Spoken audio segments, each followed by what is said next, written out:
మీరు క్రిస్టియను, ఆయన క్రిస్టియను, అపారమైనటువంటి క్రిస్టియన్ అంటే మీరే, నన్ను క్రిస్టియన్ అంటే మీరే.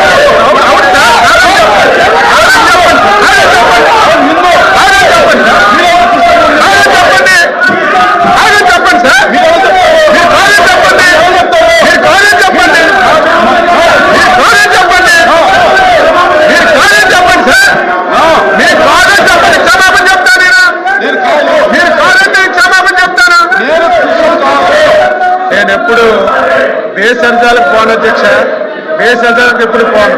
నేనైతే మనస్ఫూర్తిగా నేను అనుకున్నాను, మీరే శాసన మండలిలో ఒప్పుకున్నారు హిందూ అని, నేను అది వెనక్కి తీసుకుంటున్నాను సార్, తప్పయిందని చెప్పి. ఈ మధ్యకాలంలోనే నా మతం గురించి, నా కులం గురించి కూడా మాట్లాడుతూ ఉన్నారు. బాధ అనిపిస్తుంది ఒక్కొక్కసారి ఇటువంటి మాటలు విన్నప్పుడు. ఇదే వేదిక మీద నుంచి చెప్పదలుచుకున్నా, నా మతం మానవత్వం అని చెప్పి ఈ వేదిక మీద నుంచి,